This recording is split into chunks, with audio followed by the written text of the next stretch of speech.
Hello and welcome to the first edition of MMO Weekly on YouTube. I'm your host, Sal Manzo, and I'm here with the MMO executive editor, Mike Mayer. You may know us from the Get Metsmerized podcast. Mike, how you doing today? I'm doing pretty good. Mets coming off their third series win of the season, so things are looking pretty good right now. They really are. And obviously, you brought up the Mets won today, final of 5-0, I believe. They took the series against the Diamondbacks. Um, David Peterson started off the game really well for them. Came out strong. Bats came alive in the sixth. Alonso did his thing as the DH. But before we kind of get to that, want to recap kind of the weekend of what was here in Metsland. Obviously, we'll start with Friday, Mike. The home opener, the Seaver statue unveiling, Jackie Robinson Day. It was a stellar day for New York baseball and baseball fans all around. So let's kind of start with Friday. Get your thoughts there. Yeah, I mean, everything was going really well until the COVID issue hit, and we had Brandon Nimmo and Mark Canha test positive, and Glenn Sherlock test positive too. So that kind of put a damper in everything. But no, the Seaver thing went off without a hitch. The statue looks great. There was a huge crowd for it. Piazza was great. Howie Rose was great. Yeah, everything went really well. And like you said, then on the field, everything went really well. Lindor homered from both sides of the plate, and the Mets ran away with the win. Not much else you can hope for a home opener there. That went about as good as could expect on the field for the Mets. Yeah, no, and it's funny on the show on the podcast on Thursday, we talked a little about Starling Marte, and you had mentioned a bit that there was no power there. I think Starling was listening to the show because Friday and Saturday you had homers 2 days in a row. Friday obviously was a big one. It was back to back with Lindor there. But just a great. I mean, the Mets always win on opening day, whether it's the home opener or not. So that's just their juggernauts there. But you could kind of tell. I don't know if it was just me or whatever, but there was definitely a buzz there in the stadium. I think having the Seaver statue unveiling earlier in the day got a lot of the fans hyped up, they did an amazing job. Howie, awesome MC. He was made to do something like that. Great that the Seaver family could be there. Obviously we wish it was earlier and Tom could have been there to see that, but what a tremendous job. The sculpture is beautiful. Looks just like him, right? Yeah. Oh, yeah. I mean, the guy they had do it's famous for what he does. Sculptor. He did a lot the Willie Mays and a lot of the ones for the Giants. He's done stuff for Indy 500. He's done stuff for vice presidents. Yeah, I mean the guy's like top notch, and he worked with the Seaver family. Right. The Seaver family said they spent quite a bit of time with him to try to make sure he got every little detail down, like the drop and drive and like his hand size, even down to his hand size. So, yeah, I mean, I haven't seen it in person yet, obviously, but everyone that I've talked to and from watching the unveiling, it looks like it's a home run what they did with the sculpture, and it's in a great spot. And it was a big day for Mets fan. Like you said, the only real downside is that we weren't able to get it up before Seaver passed, but we can go back and blame the Wilpons for that. Well, that was a funny thing too. I know that Cohen in the speech had mentioned the Wilpon Cats family. They got big boos. He didn't necessarily shine anybody down. I still got a little smirk out of that, which was funny. But even more than that, obviously with the Seaver statue, Chris Bassett kind of did his best Tom Seaver impression on Friday. Came out of the gates, was great. 6-inning pitch, 2 hits, an earned run, and 2 walks. I think one was intentional. 6 strikeouts. He's a bulldog on the mound. It's obviously only 2 starts, but you could tell, the guy goes after hitters. Not only does he cut, sick, move the ball, he's got the 6 different pitches like we talked about, but he's just not afraid to go after guys. He'll pitch you inside. It seems like he doesn't shy away from the big moment. He seems to really like that. So I just wanted to kind of get your thoughts on Bassett from his start Friday and now overall with 2 starts with the Mets. Yeah, I mean, when the Mets got him, Bassett pitched for the A's and he kind of had a late career. I mean, kind of punch. He wasn't early in his career. He wasn't very good at the major league level. He's kind of come to the front the last 3 years, and so I don't think a ton of Mets fans knew a ton about him when the Mets made that trade. I mean, you're talking about an Oakland guy who's only been good for a couple of years, but yeah, I mean, he's a two. I mean, he's the Mets' number 2 starter right now, and he'd be a number 2 starter on most teams in Major League Baseball, and he's pitched like it so far. like you said, he's mixed in all his pitches well. He's using 6 pitches with semi-regularity. He's going after hitters. He's working fast. I mean, he's doing everything that you would think of to have the type of stats he does without, I mean, he's not throwing 96, 97, 98 like DeGrom, and sometimes Scherzer can get up there. So, yeah, he's been incredibly impressive. I mean, we're obviously going to talk about how incredibly impressive the entire rotation's been. A 1.07 ERA through the first 10 games is the best in Major League history, not just for the Mets, for all Major League history, all teams. And when you think about that, it's like, holy crap, that's really impressive. But then you think about it, and Scherzer has the worst ERA of that group at 3.27, and Jacob deGrom doesn't pitch. So it's kind of, there's no way anyone would have predicted this. Like, McGill wasn't even supposed to be in the rotation, and now he's pitched 2 scoreless outings. Bassett, we knew we were going to be good, but wouldn't see this coming. And Carrasco, I mean, Carrasco has to be one of the biggest surprises so far. After, I mean, a train wreck of a first season with the Mets, he's been great so far. Obviously, we're only talking 2 starts with all of these guys, but Carrasco's been great. I mean, Peterson was great out of the bullpen in his long relief. And then today, he didn't give up a run either. So he's another guy. He was up to 96 today, which he only did once last year. And his slider was terrific today. He had 56% whiff rate on it. And yeah, he looks like a different guy than last year. So it's tough not to get excited about the Mets rotation right now.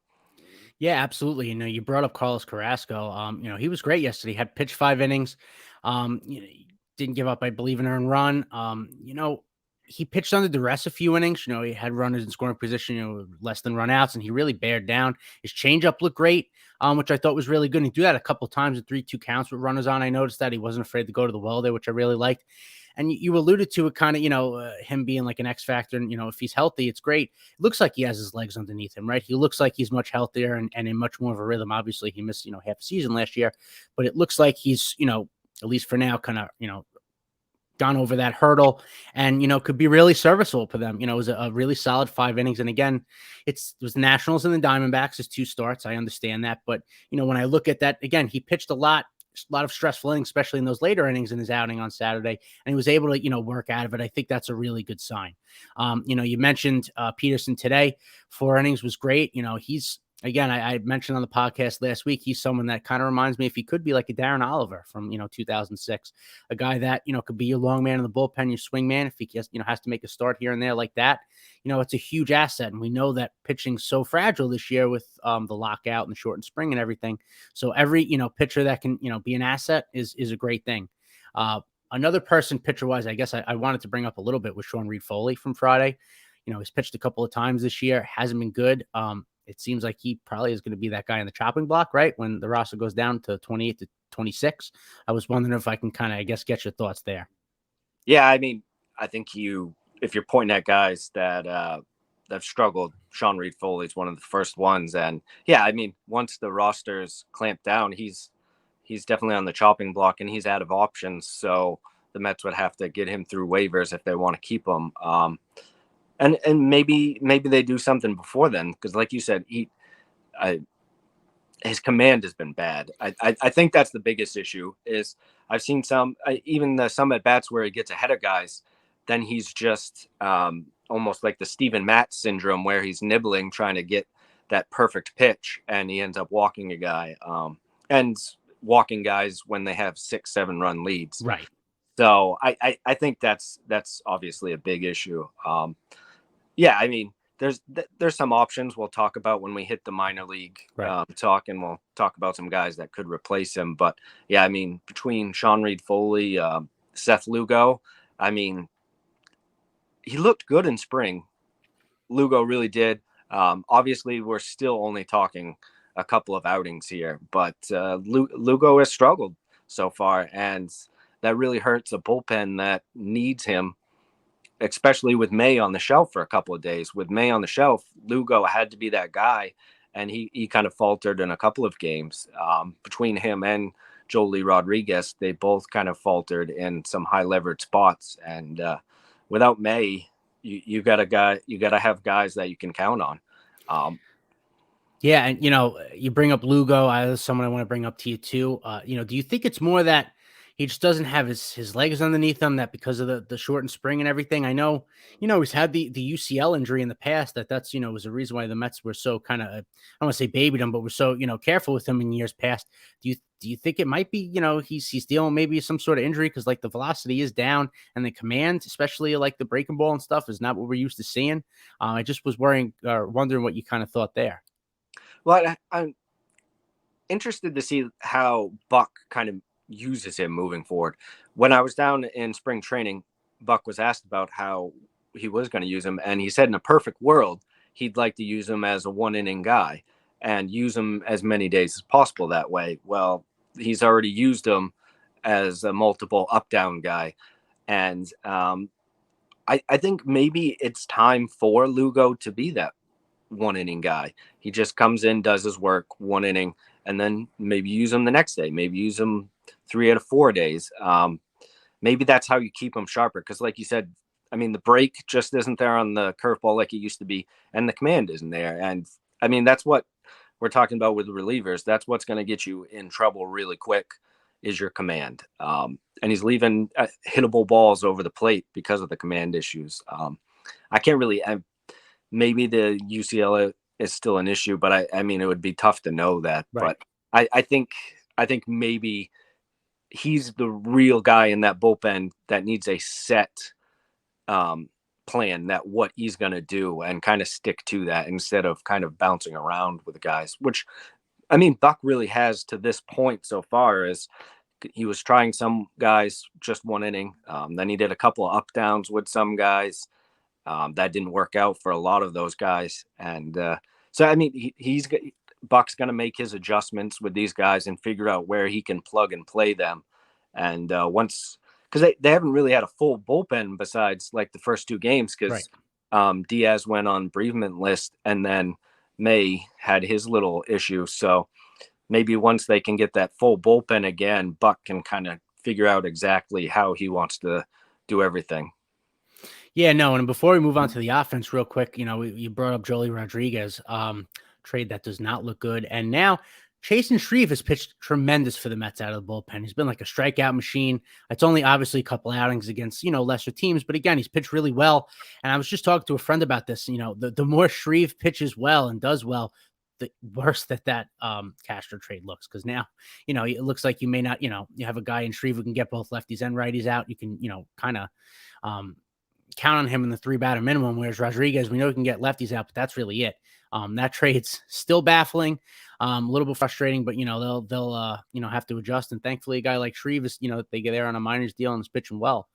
But moving on from the pitching side to the offense, from Friday, just kind of going through things, and series wise, Lindor had a very good series. He's off to a good start. I just want to talk about him a little bit, and then I want to get into Alonso as well, but I want to start with Lindor. What are you seeing that you think is different from this year to last year? And do you think that Mets fans now can expect this is kind of more the norm, the $340 million player that the Mets, were paid and we're hoping for? Yeah, I mean, I think Lindor kind of talked about it, and some of the other players have talked about it, how it's simply just getting comfortable. He got off to a really bad start last year. And I mean, that's tough for any hitter in any season, but to do it after getting traded to New York and signing that big deal, I mean, there's added pressure there. Obviously, we saw it with Carlos Beltran once he signed his deal and got off to a bad start and just had a mediocre first season like Lindor did. And then he took off. Beltran took off. And I mean, you can hope that's what he's got an OPS over 1,000 right now and has looked terrific at the plate in all aspects. He's showed power. He's stolen a couple bases. He's hit well with runners in scoring position. Yeah, I mean, he's been the player that the Mets expected when they gave him that extension. So, yeah, obviously, I mean, 1,000 OPS, I mean, that would be a dream if you get that from Lindor with his Gold Glove defense. So, yeah, I think I think he's going to be a much better offensive player this year. I mean, I thought that before the year, but he's already shown that he's got that confidence level already. Yeah, no, I'm agreed there. And, we talked about, I feel like ad nauseum on the podcast during the offseason. He made the comparison a bunch of times as far as, Lindor to Beltran. I thought that it's very similar there. I see a lot of people making that comparison now, but it made too much sense. Obviously, it's a little different because Lindor got traded here first and then signed the extension, and Beltran signed just as a free agent. But, it seems he looks more comfortable in general, especially at the plate. Last year, he was so jumpy at the plate. Even at pitches in the strike zone, he didn't look comfortable. Didn't look like he was in rhythm. He looks completely different now. He looks like he's in rhythm. He's not jumping at pitches. He's seeing the ball well.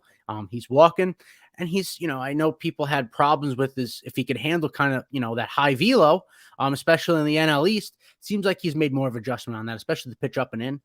He seemed to struggle with that a lot last year, and he seemed to, have adjusted that. He's hit a couple of home runs this year on pitches up and in, so that's really good to see. And then the next person, obviously, to me that stands out is Pete Alonso, the first baseman, not DH, who hits really well when he's a DH. Monster series. He's a monster when he's a DH. The numbers are stark. I think he's got like 11 RBIs as a DH compared to 3, and I think the batting average is like 200 points higher as a DH. I know Pete didn't want to do that. He thinks of himself as a first baseman and an everyday player on both sides of the ball. But I just wanted to get your thoughts on Pete's start so far, and if long term he's going to be able, if he keeps hitting well, he'll maybe buy into this whole DH thing. Yeah, I mean, like you said, he leads the National League in RBIs with 14, and 11 of them have come as the DH. He previously struggled at DH, but he was a younger player, and that was kind of a weird situation for him to just be thrown into. Obviously, I mean, he's one of the Mets kind of veteran players now, Alonso is. So, yeah, I mean, even after the great game that he had at DH, the second one he talked about, he still wants to play first base. I mean, who's going to blame him? He's a first baseman that when he first started in the Mets minor leagues, he was a very poor defensive first baseman. Right. And he worked hard for years and years and years to get to the point where he's an above average first baseman or a slightly above average defensive first baseman. So, from his perspective, yeah, why wouldn't he want to play first? And I think he's still going to play first a fair amount because, depending on how Dom does, Dom has looked great defensively at first base. He's looked terrific there. Dom isn't hitting yet. He's one of the lone guys on the team that isn't hitting to this point. He looked a little bit better today, and maybe that's just what you need is a couple of games of starting at first base for Dom. Because it's tough. I mean, you have to think about Dom was really close to being traded. And it wasn't quiet or anything like that. It was very public how close he was to getting traded. I know by talking to someone that Dom didn't even have some of his family come down for spring training this year because they thought there was potential for him to get traded. Wow. So, I mean, so this has been in Dom's head. And that's not easy for any player. And Dom's been in the Mets system for a long time to this point. It was kind of, I mean, to a certain degree, similar to Wilmer Flores when he was almost traded. Wilmer had been in the Mets farm system since he was a teenager. Right. That's the same way with Dom. He's been with the Mets. That's the only organization he knows. So I think now that the season's going, he can probably get comfortable with the fact that he's not getting traded right now. And get some more regular playing time at first base. Yeah, I think right now, that's the best scenario in a lot of the lineups for the Mets is Smith at first and Alonso as the DH. Yeah, you're gonna have to. To maximize both, you want to get Dom in the lineup. And like you said, him playing first, it might get him going, playing a bunch of, a position that he's comfortable with. You hope. Great defensively there still that hasn't, slumped at all. And, as far as Pete concerned, he's going to want to get paid eventually. You get paid more if you play both sides of the ball. So I definitely understand that there. Kind of just real quick is, moving away from those real, players wise, I wanted to give Buck some credit. I've been tough on him the first, week or so with how he managed things early. But today, especially, there was a play, JD Davis was at third base. I forget who the runner was at third that tagged up. And it was Dom. It was Dom. And of course, Oliver Perez was pitching in the game. They went to appeal, and JD Davis took off for second base because according to Buck, during spring training, every day they pick a new rule to learn, which I love. And they knew that, if they go to appeal, it becomes then a live ball again. And he wasn't intending to take second base. He was trying to get them to throw there so they wouldn't appeal. But it worked out that he was able to take the extra base. And it's just little things like that make a team successful long term. And, I gave Buck grief, like I said, the beginning so far this year, and I wasn't thrilled to hire to begin with. But something like that and seeing how they do the little things well, especially early in games, how aggressive they are on the bases and things like that. And for the most part, they play good defense as well. I got to give Buck a lot of credit because obviously, he knows the rules backwards and forwards as a manager, but he's instilled that into his players too. And, little things like that, win you games, and also could be the difference between maybe making a postseason and, making a run, things like that. So I got to give Buck a lot of credit there. Yeah, I mean, that was a heads up play by Davis. I'm sure Wayne Kirby was in his ear on that one too. From my experience around Wayne Kirby and Port St. Lucie, he's on the ball and everything. And I can't imagine all the fun they have with that guy. I got to sit down and talk to him for like 15 minutes and I was laughing the entire time. So, he's a good guy. He's a good coach. And I think Buck, they've talked about it on the SNY broadcast a lot, is that Buck is on top of this stuff. He's on these little pieces of tidbits that maybe someone doesn't know or you don't think about. Like that play, that's not something you see. Appeals don't happen very often. No. And the fact that it's live as soon as you get ready to appeal, it happens even less when there's someone else on base. Right. So, we're talking about an opportunity that just was bizarre that it even happened. And then obviously it didn't look like maybe Ollie knew the rule. Actually, he could have, because Ollie didn't end up throwing to second to try to get Davis out. Right. Well, he got confused because apparently, and they were saying on the broadcast, I didn't know this, but if you throw to the other base first, then you can't appeal. So I think he was kind of caught in between. He didn't know what to do. So he just went to the appeal and it worked out both for the Mets. But again, it's a very minute thing, right? It's with the runner on first and third, 2 outs. Well, it's less than 2 outs. And then with the fly ball became the second out. And if they appeal, if you're running on first, it's live. That's something I've never seen before. But clearly, I don't like to give credit here, but it's almost like a Bill Belichick in that sense. Like, knowing the rules to your advantage to a point, and little things that other folks may not pay attention to that you're, looking for in a certain instance. And that's, the difference between winning and losing, really. But, I wanted to kind of move on from this series. Obviously, it's been a nice, start for the Mets in the sense that it's been a couple of weaker teams that they started with. But you have the Giants coming to town this week. They won 107 games last year, won the NL West. Lost in the division round on a tough call there, check swing, but a great team. I was looking at the pitching matchups. So tomorrow you have Alex Cobb versus Tyler McGill. Tuesday, it's Logan Webb versus Max Scherzer. Wednesday, Carlos Rodon versus Chris Bassett. And then Thursday is Anthony DeSclafani versus Carlos Carrasco. That's like some of the 4 of the best matchups in the National League all in 1 week. It's amazing. Yeah. You have the Mets have, obviously, like we talked about, the top ERA for their starting pitchers, and the Giants have the third best. As we record, they have the third best ERA in the NL. So it's going to be. It doesn't look like there's going to be a ton of runs scored. That's for sure. Between all those matchups, like you said, the Giants are a tough team. They got 7 wins too, just like the Mets do. So yeah, this is a great early test for the Mets. Like you said, they played. You had a Diamondback series and a National series, and you played the Phillies, where they were kind of oddly not hitting yet, right. Which isn't going to be the case all year with that lineup. So yeah, this is obviously an early season great test kind of parameter to see where the Mets are. But yeah, just from a fan standpoint, it's tough to beat that type of going to 4 games and have all 4 great matchups like that. With all 8 of the pitchers pitching well to this point. It's definitely exciting. Not exciting for the hitters, like I said, but it'll be interesting to see, especially, Logan Webb, Max Scherzer.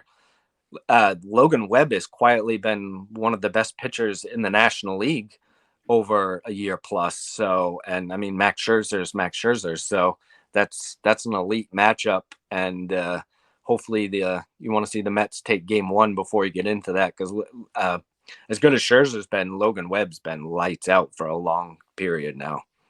Yeah, no, definitely. I think last year the kind of the country saw Logan Webb, in the playoffs, what he could do. He shoved last year. It's going to be really interesting also to see how the Mets can do now. Perceivably, maybe for the whole week, I don't know, without Nimmo and Canna, excuse me. Where they're going to be, where they'll slot this week if they can come back, whatever, we don't know. So it'll be interesting to see how the Mets can kind of continue to play a little shorthanded. Obviously, the lineup completely changes with those two guys. Without it, we know Nimmo at the top of the lineup, how good he is, and Canna's been off to such a hot start offensively. You saw it suffered Saturday night. They had a little bit of a drought there, only scoring the 2 runs off of Marte late.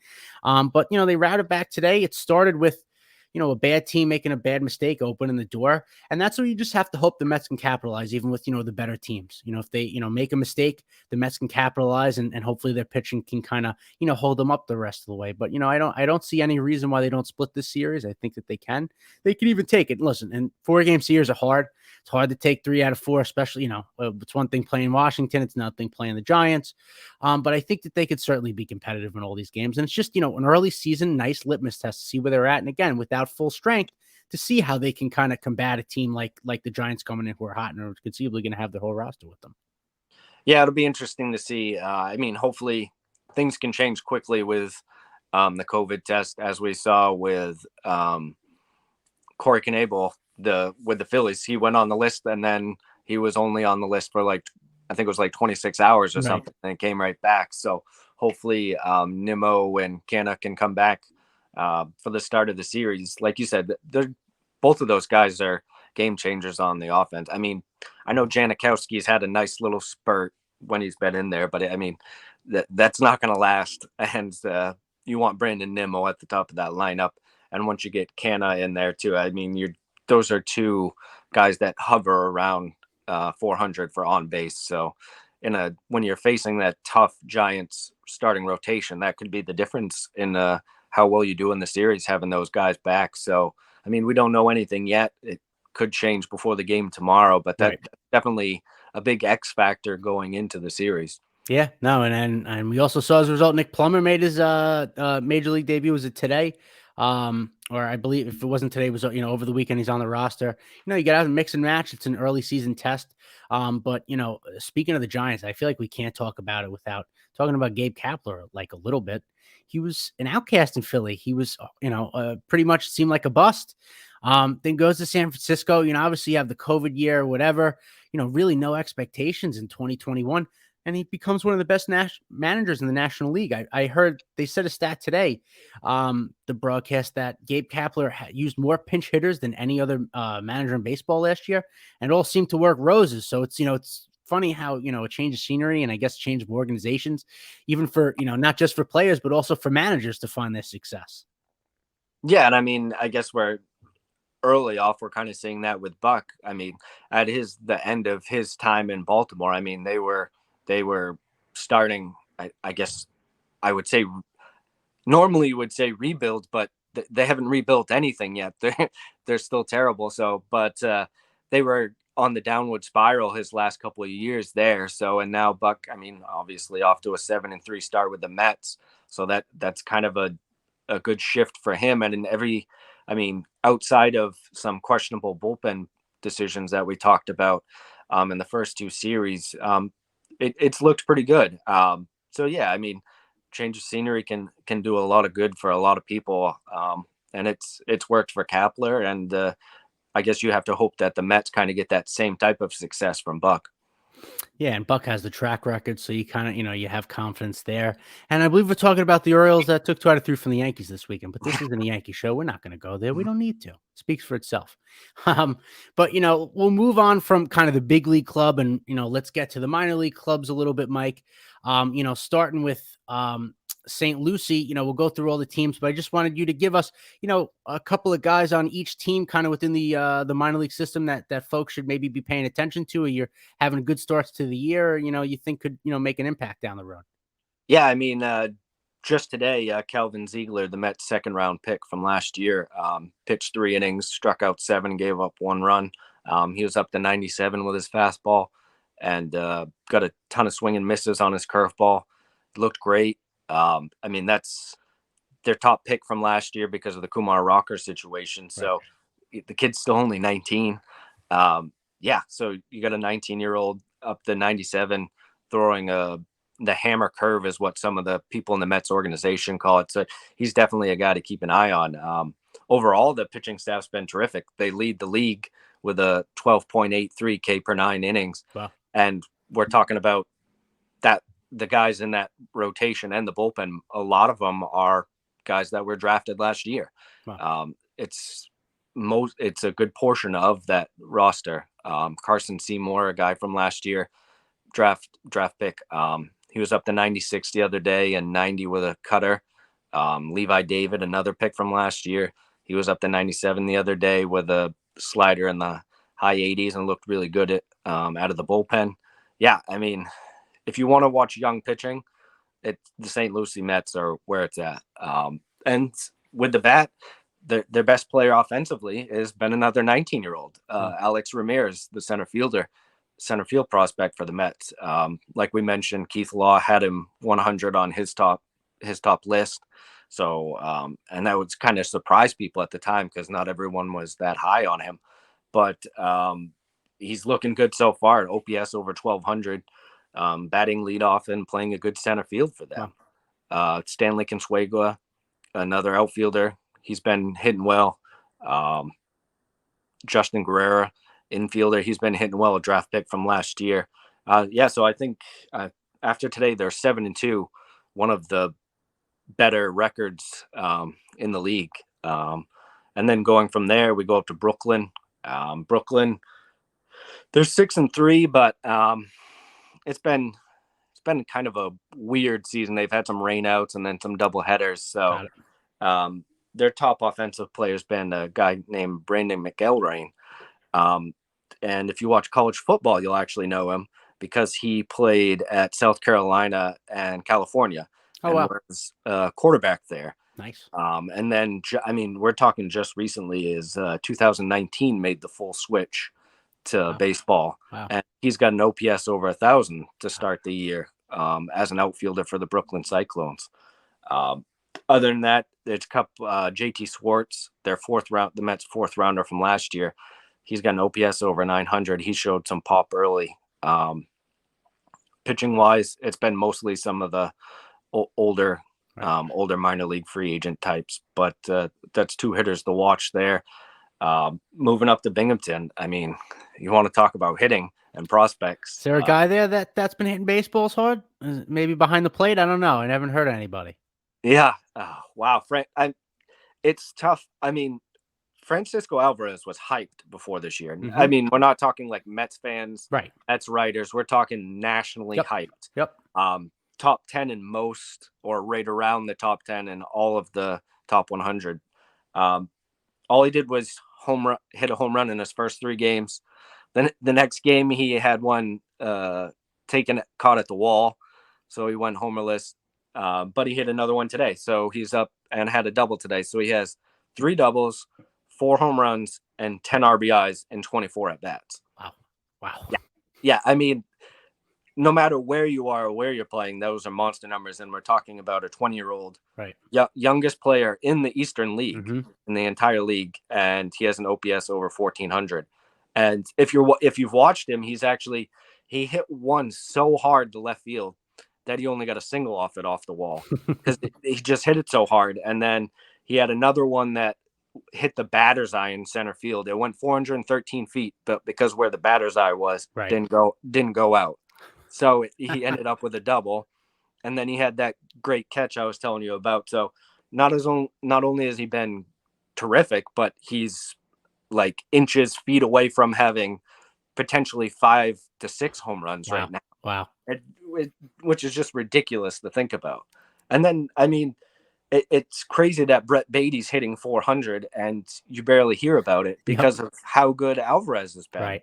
But Brett Beatty's the Mets' number 2 prospect. And like I said, he's been fantastic. And one thing I wanted to note on Beatty is last year and going into this year, one of the talks was because when you're talking about prospects, you're always talking about, well, what do they need to improve on? Right. And last year he had a ground ball percentage. It was actually the highest in the Mets minor leagues, above 55%. And early this season, he's at 17%. Wow. So, I mean, we're talking small sample size right now, but I mean, talking to people in the Mets organization, that's something he worked on, was working on his flight path and making sure that he was keeping the ball off the ground. So it's good to see that that's already something that has been improved upon. The last hitter I wanted to talk about with Binghamton is Ronnie Mauricio. Mm-hmm. Slugging over 480. And again, he's a guy that has just missed off the top of the wall twice. Doubles that would have been home runs. So he would have been slugging over 500. But I caution Mets fans there. I mean, again, this is a young guy. He's the 6th youngest player right. in the Eastern League, but he only has 1 walk to 10 strikeouts. Right. And that's something that's been kind of a continuing theme with him. So, yeah, that'll be something to watch going forward to the rest of the year. I mean, obviously, it's good that he's still hitting for a ton of power for a guy that's still playing shortstop right now. Right. And then we'll finish off with Syracuse, which is not good. Mostly not good. Unfortunately, they're 1-10 currently, and not much has gone right for them. Like Carlos Cortez, Cleo Lee, they have an OPS under 400 right now. Really, the only guy they have hitting is Daniel Polka. Okay. The big, strong dude that he hit over 20 home runs for the White Sox a couple of years ago. Yeah, I mean, he's a good depth guy to have down there. Vientos had a home run the other night, but he had a golden sombrero today. Okay. And he's struggled a little bit at third base. Yeah. I think the Mets are doing the right thing, though, to this point. Last year, they kind of bumped Vientos around. And to this point this year, they've just kind of put him right at third base and let's see what he's going to do. And yeah, maybe it doesn't work out, but I think that's what you have to do if you think there's a chance he's going to stick at third. So, yeah, and starting pitching wise, it's been bad. Obviously, we know that's kind of affected by the Mets because McGill was going to be in that rotation, and then David Peterson was going to be in that rotation. So they've kind of struggled to find guys just to eat innings. And then when we were talking about Sean Reid Foley struggling, potential replacements, the 2 guys that have pitched the best down there are Colin Holderman, who we saw in spring training for the Mets. He had some good games and some bad games, but we saw him hit 99 on the gun a couple of times. He's pitched well to start the season for them. So he's obviously one of the closer options. And then Eric Orzy, the 2-time cancer survivor, he struggled at the end of spring training too with his command, but last night he faced 6 hitters and he struck out 6 hitters. That's pretty good. He looked terrific. He's got one of the better fastball splitter combos in the minor leagues. It's just all about command with him, and it is with Holderman too. I mean, we talked about it in general with relievers. That's the real sticking point with these relievers. So neither of those guys are on the 40-man roster. So I mean, we might not see them up early, but they're definitely 2 guys to keep an eye on if Reid Foley continues to struggle. Jolie Rodriguez, other guys like that. So they do have a couple of options in AAA if things continue to struggle in the Mets bullpen. Yeah, I think everyone's gonna hear a theme all year when we kind of talk about the minor leagues, and we had Jacob on the podcast on Thursday, and we talked, obviously, about the minor league organizations, and it seems as though, and he alluded to it, that the lower levels of the minor leagues in the Mets system are where you're going to see a lot of the big prospects and a lot of the big change, because organizationally it's a lot of the old regimes, prospects, players in the higher minor leagues, and what's up with now. So below is kind of where the future of the organization, at least in the minor league organization, is going to be. And it sounds like there's a lot of talent, whether that's going to be soon or it's more in the future. Seems like they're set up for success. Alvarez's case, Mets catchers stink. right now. I'm not trying to be harsh, but offensively, they stink. Really, really bad. McCann's been really, really, really bad. I know we're probably not going to see Alvarez at all this year, especially because, they don't want to rush his defense or anything. But it would be nice to see a guy like him, especially in AA, like, Jacob talked about on the show last week too, where a lot of like, you make or break prospects because it's a lot of pitching, it's a big pitching heavy league. So, maybe Alvarez forces the Mets hand at some point. He hits so well, something like that. That would be cool. Just because, the Mets seems like deadline wise, this is very early, but it's going to be bullpen and maybe they try and upgrade a catcher. I don't, at this point, it's obviously the weakest position that they have. Mets fans are already jumping on that. Whenever I post about Francisco Alvarez, yeah. I'd say about 50% of the replies are, yeah, why aren't we starting him over McCann, or at least why isn't he in AAA already? Yeah. And I do think it's important to note that, he's 20. Right. And the catcher position is, it's different. If he was an outfielder like Michael Conforto was, yeah, I think you're more willing to kind of put him in the big leagues, or at least AAA, a quick stint there, and then get him to the big leagues. I don't think, just beyond the age, if you look at the defense, I don't think the Mets would want to handcuff him so much. That'd be a lot to put on his plate. I think even like late this year, we're talking like September, I still think that's a lot to put on a guy that's 20 years old, and he's still learning defensively. Right. I remember the first time I saw him in camp when he was just 17. He was a 17-year-old catcher. Right. So you could tell he had a good arm, but his receiving skills, he didn't move great side to side back there. He's definitely improved. I know when I talked to Tomas Nido when I was down in spring training, he said he worked with him a lot during the COVID year when Nido was in Brooklyn recovering from that, and Alvarez was in Brooklyn. And he said he worked with Alvarez, and he thinks he's going to improve defensively. And Nido said, this guy's going to be a star. And I know others have said it.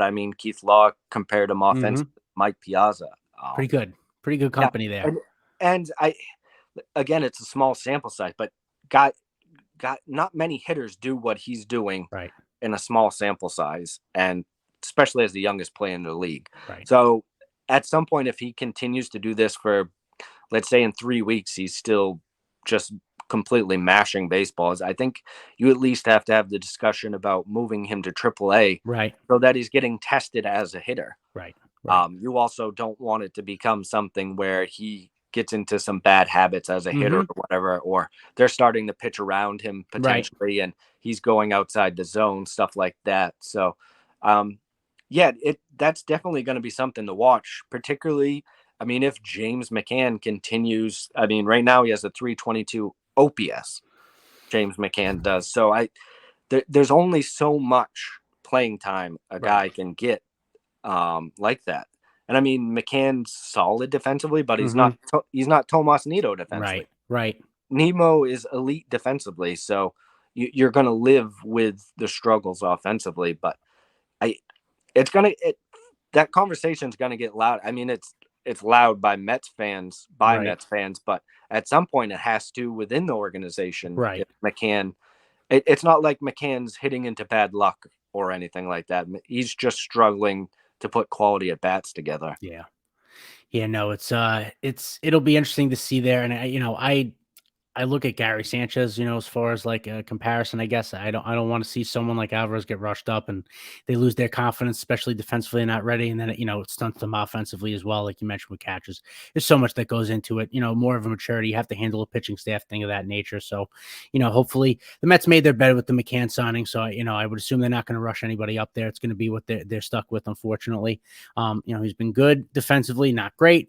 And offensively, he looks pretty lost at that point. You mentioned, he's not putting together competitive at-bats. But fortunately enough, I guess, this is an offense that seems to be able to pick each other up and is going to score a lot of runs. So especially once they're back at, full health, once you get Canna and Nimmo back, I think they'll still maybe not be able to hide that the catcher spot, so to speak, but they'll be able to make up for it in the long term. I think they're deep enough. But I think that's going to wrap it up for our first show here. Thanks everyone for tuning in. Catch us next week as we recap the Giants series and preview the series coming up after that. We'll see you all year. It's going to be a lot of fun. And enjoy the ride. Thanks so much.